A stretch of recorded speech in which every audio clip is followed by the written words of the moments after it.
Episode की शुरुआत में हमें एक पैलेस दिखाया जाता है जहाँ के जो ह्यूमन रहते हैं वो बहुत ज्यादा हैप्पी रहते हैं। लेकिन इनकी खुशी ज्यादा दिन टिकने नहीं वाली थी क्योंकि इनके ऊपर एक साया मंडरा रहा है। यहाँ पर कुछ जायंट ड्रैगन आ गए हैं जो कि इंसानों पर हमला कर रहे हैं और इनको मार रहे हैं। ये अलग किस्म का ड्रैगन होते हैं जो कि देखने में बहुत ज्यादा खतरनाक होते हैं और यहीं से लड़ाई की कहानी शुरू होती है। मासूम लोग अपनी जान बचाने के लिए इधर उधर भाग रहे थे और ये लड़ाई लगभग 13 साल तक चलती रही। इन खतरनाक ड्रैगन के सामने ह्यूमन कुछ नहीं थे, लाचार और बहुत ज्यादा बेबस थे। लेकिन मैं यहाँ पर हार नहीं मानने वाला, चाहे कुछ भी हो जाए। और ये सब कहानी हमारे मेन लीड हमको बता रहा होता है, मैं जब तक जिंदा हूँ मैं इनको बार बार मारते रहूंगा। और इसका नाम होता है हमारे मेन कैरेक्टर का आर्डेन, जो कि ड्यूक फैमिली का सबसे बड़ा बेटा होता है। आर्डेन के पास इतना ज्यादा ताकत होता है कि वो एक बार में बहुत सारे बीस्ट को मार सकता है। ये आग बन करके ड्रैगन को भी मार सकता है। ड्रैगन इसके सामने ज्यादा टिक नहीं पाते। यहाँ का ये लास्ट हीरो बच चुका है क्योंकि जितने सारे हीरोज थे वो सारे के सारे मर चुके हैं और ये लास्ट होप बचा है। लेकिन एक दिन ड्रैगन ने इनको पकड़ लिया और वो कुछ नहीं कर सकता था। ड्रैगन की इन डार से उसको पकड़ लिया और एक दिन उसको पूरा खत्म ही कर दिया। हीरो जो कि लोगों की उम्मीद पर कायम होता था अब वो भी नहीं रहा। अब इनको कौन बचाएगा इन ड्रैगन से? मुझे नहीं पता कैसे, लेकिन ये बहुत ज्यादा ताकतवर है। इसके सामने मेरी पावर कुछ नहीं है, ये बहुत ज्यादा पावरफुल है। आर्डन, जिसका नाम इथेन है, वो अपनी आखिरी सांसें गिन रहा होता है। तभी उसको अपने पापा की याद आती है। वो कह रहे होते हैं कि इथेन, मैं सारी चीजें तुम पर छोड़ रहा हूँ, अब तुम इसका देखभाल करोगे। वो मरते मरते कहता है कि तुम्हारी लास्ट बात मेरे दिल पर हिट कर गई, लेकिन मुझे माफ कर देना, मैं तुम्हारी बातों पर अमल नहीं कर पाया। मैं अब कुछ नहीं कर सकता। मैंने बहुत कोशिश किया, अपने मरते दम तक कोशिश किया, लेकिन मैं कुछ नहीं कर पाया। मुझे माफ कर देना। मैंने तुम्हारी प्रॉमिस को पूरा नहीं किया। मैंने अपने बहनों से प्रॉमिस किया था कि मैं सारे ड्रैगन को मार कर इस कॉन्टेंट से, इस दुनिया से बाहर फेंक दूंगा, लेकिन मैं ऐसा नहीं कर पाया। मैं एक अच्छा बेटा बन पाया, ना मैं एक अच्छा भाई बन पाया और ना मैं एक अच्छा लवर बन पाया। मैं कुछ नहीं कर सकता, ना ही मैं एक अच्छा ड्रैगन सेलर हूँ और ना ही मैं इस दुनिया को बचा सकता हूँ। मेरे पास कुछ नहीं है। तुम लोगों को सेक्रीफाइस को देखकर मैं कुछ नहीं कर पाया। तुम लोगों ने मेरे लिए बहुत कुछ किया, तुम लोगों ने अपने आप को सेक्रीफाइस किया इस दुनिया के, लेकिन मैं तुम्हारे लिए कुछ नहीं कर पाया। इसका मेरा बहुत अफसोस रहेगा। मुझे माफ़ कर देना। मैंने लास्ट तक कोशिश तो किया, लेकिन मैं नाकाम रहा। क्या तुम मेरी आवाज़ सुन सकते हो? ईथन अपने मन में सोच रहा होता है कि ये कौन बोल रहा है। मुझे किसी की आवाज़ सुनाई दे रही है, लेकिन कैसे? मुझे मुझे ये वॉइस जानी पहचानी लग रही है। मैं जानता हूँ इस वॉइस को। ईथन जोर से चिल्लाते हुए अपनी आंखें खोलता है और वो सामने देखता है और कहता है, सिस्टर सिस्टर, क्या ये तुम हो? ईथन उस लड़की को देखते हुए कहता है, क्या ये तो तुम हो? वो लड़की रोते हुए कहती है कि हाँ, तुमने सही बोला, ही मैं हूँ। फाइनली तुम उतने दिनों बाद तुम्हारी होश आ गई। ईथन उस घबराते हुए कहता है कि ये कैसे हो सकता है? ये यहाँ पर क्या कर रही है? ड्रैगन ने तो इसको पूरा खत्म कर दिया था और ये मर चुकी थी। वो मेरी आंखों के सामने मरी थी और उसके लिए मैं कुछ नहीं कर पाया। और एट द एंड लास्ट में मैं भी मर गया था। ना मैं किसी को बचा पाया, ना मैं खुद बच पाया। इतनी बहुत शर्मनाक बात है, मैं किसी को नहीं बचा पाया। लेकिन वो सब तो ठीक है, लेकिन इसने इस तरह से कपड़े क्यों पहने और यहाँ पर ये बैठ के रो क्यों रही है? इसलिए मैं अपनी कहानी को अच्छे से बताने के लिए बोल रहा था, लेकिन कोई बात नहीं। अब जब सब कुछ हो गया है और मैं अभी जब जिंदा हूँ तो वो सब बातें अभी यहाँ पर मैटर नहीं करती। अभी ये ज़्यादा सबसे इम्पोर्टेंट है कि मैं यहाँ पर जिंदा हूँ और मेरे सामने वो भी जिंदा है।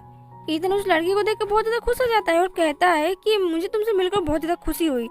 ये तुम्हारी आफ्टर लाइफ कैसे चल रही है? जिसे सुनने के बाद जो लड़की रहती है वो कहती है कि आफ्टर लाइफ क्या मतलब है? वो लड़की ईथन से कहती है कि प्लीज़ अब तुम अपने आप को सेक्रीफाइस मत करना किसी भी कीमत पर। इसमें तुम्हारी कोई भी गलती नहीं है, मैं ही बेवकूफ़ हूँ। तो अब की बारी से तुम ऐसा कोई भी काम नहीं करोगे जिससे तुम्हारी जान को खतरा हो सकता है। ईथन उस लड़की से पूछता है कि तुम किस बारे में बात कर रही हो? थोड़ी देर ऐसे ही घर में शांति बनी रहती है। फिर वो लड़की थोड़ी सी सोचती है और कहती है कि तुम रुको, मैं तुम्हारे लिए एक अच्छा सा सूप बना के लाती हूँ। ये सुनने के बाद ईथन कहता है कि सूप को भी तुम बनाओगी? अच्छा ठीक है, लेकिन अपने लिए भी बनाते लाना। वो लड़की कहती है कि ठीक है, मैं बना के ला दूंगी, लेकिन तुम यहाँ से हिलना मत। तुम यहाँ पर बेड पर सोए रहो और आराम करो यहीं पर। मैं अभी फटाफट जाती हूँ और फटाफट से बना के लाती हूँ। जिसे ईथन कहता है ठीक है, मैं यहाँ से नहीं हिलूंगा। उसके जाने के बाद ईथन बहुत ज़्यादा हैरान हो जाता है। कह रहा होता है कि इसको कैसे कुकिंग आ गई? इसने तो आज तक पानी भी गर्म नहीं किया और ये अभी जाकर सूप बनाने जा रही है, कैसे हो सकता है? इसका बस स्टेटस ही चेंज नहीं हुआ, इसने आफ्टर लाइफ में आने के बाद इसकी पूरी पर्सनालिटी भी चेंज हो गई है। ये बहुत ज़्यादा अलग दिख रही है और बहुत ज़्यादा अलग तरीके से बिहेव कर रही है।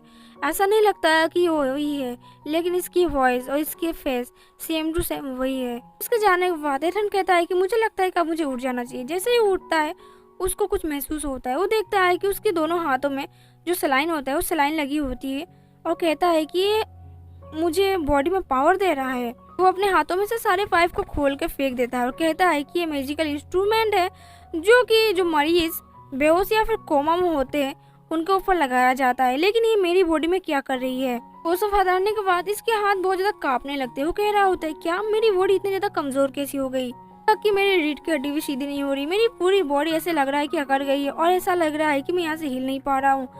मुझे ये क्या हो गया, मैं इतना वीक कैसे हो गया, इतना कमजोर तो मैं पहले था नहीं, लेकिन ये कैसे हो सकता है। मैं इतना ज्यादा कमजोर हो गया हूँ कि आफ्टर लाइफ में आने के बाद भी मैं चल नहीं सकता। मैंने कभी नहीं सोचा था कि ऐसा भी कुछ होने वाला है।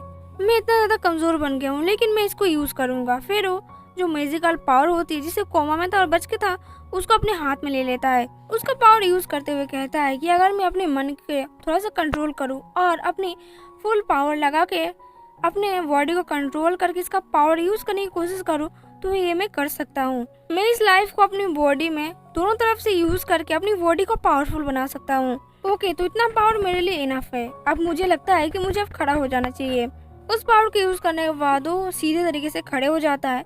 मेरी बॉडी की थोड़ी सी और पावर की जरूरत पड़ेगी, थोड़ा सा और केयर करना पड़ेगा इसको। वहाँ पर वो लड़की आती है और कहती है कि ईथन मैं तुम्हारे लिए सूप लेके आई हूँ। वो अपने सामने ईथन को देखती है जो कि सही सलामत बिल्कुल खड़ा था। इसे देखकर बहुत ज्यादा शॉक हो जाती है। वो कहती है कि ईथन तुम अपने सारे मैजिकल इंस्ट्रूमेंट को कैसे खोल के रख दिए हो नीचे, और तुम खड़े हो गए बिना सोचे समझे और सारे इंस्ट्रूमेंट को तुमने खोल के रख दिया। इससे तुम्हारी बॉडी को खतरा भी हो सकता है। तुम्हें पता है अभी तुम्हारी बॉडी की कितनी ज्यादा कमजोरी है और कितना ज्यादा लाचार हो तुम। तुम्हारी हिम्मत कैसे हुई खड़े होने की है। मैंने तुमसे मना किया था ना यहाँ से उठने की। तुम्हारी बॉडी की कंडीशन तो देखो बहुत ज्यादा खराब है और तुम यहाँ से उठ गए। देखो तुम कितना ज्यादा कमजोर थे, तुम अभी हिल भी नहीं सकते थे। ईथन अपनी बॉडी को हिलाते हुए कहता है कि देखो मेरे हाथ ये अब मूव कर पा रहे हैं, मैं हिल सकता हूँ और मैं चल भी सकता हूँ। मैं अब आराम से इधर उधर जा सकता हूँ, मुझे कुछ नहीं हुआ है। लड़की ईथन से कहती है कि मुझे डॉक्टर ने कहा था कि तुम्हें अभी भी 1 या फिर 1.5 साल लग सकता है फिजिकल थेरेपी में, और तब जाकर तुम अपने बॉडी को मूव ऑन कर सकते हो और चल फिर सकते हो। जिसे सुनने के बाद ईथन शॉक हो जाता है। वो कहता है कि इतना साल, मुझे क्या हुआ था। लड़की ईथन से कहती है कि तुम पिछले 10 साल से कोमा में थे। जिसे सुनने के बाद ईथन शॉक हो जाता है। वो कहता है क्या 10 साल। तो लड़की कहती है कि हाँ 10 साल, लेकिन सबसे पहले तुम जाकर वहाँ पर बैठ जाओ। तुम अभी अपने आप को इतना ज्यादा हल्के में मत लो। तुम्हें अभी बस होश आए और अपने पैरों पर खड़े हुए हो। अभी भी तुम बिल्कुल भी ठीक नहीं हुए हो, तो तुम इतना ज्यादा नखरे मत दिखाओ और जल्दी जाके बेड पर बैठो, वरना अच्छा नहीं होगा। उसको सूप देती है और कहती है कि तुम खुद खा सकते हो या फिर मैं तुम्हें खिलाऊं। इतन कहता है कि नहीं, मैं खुद खा लूंगा, तुम्हारा बहुत बहुत शुक्रिया। इतन उससे पूछता है कि ये तुम्हारी आफ्टर लाइफ कैसी चल रही है और यहाँ पर सब कुछ ठीक चल रहा है कि नहीं, मुझे ये बताओ। जिसे सुनने के बाद वो लड़की जोर जोर से रोने लगती है और कहती है कि तुम बार बार आफ्टर लाइफ की बातें क्यों कर रहे हो। तुम ऐसी अशुभ बातें करके मुझे बहुत ज्यादा सैड कर रहे हो। ऐसा बातें मत करो, तुम अभी जिंदा हो और कोई यहाँ पर आफ्टर लाइफ नहीं चल रही है। इतन कहता है कि कैसे कैसी बातें कर रहे हो, तुम मर चुकी हो, मैं भी मर चुका हूँ और ये हमारी आफ्टर लाइफ है, लेकिन हम अभी भी जवान है। जिसे सुनने के बाद वो लड़की कहती है कि अपना बकवास बंद करो, तुम अभी जिंदा हो और ये कोई आफ्टर लाइफ नहीं चल रही है और ना ही हम 3rd और 4th यंगेस्ट है।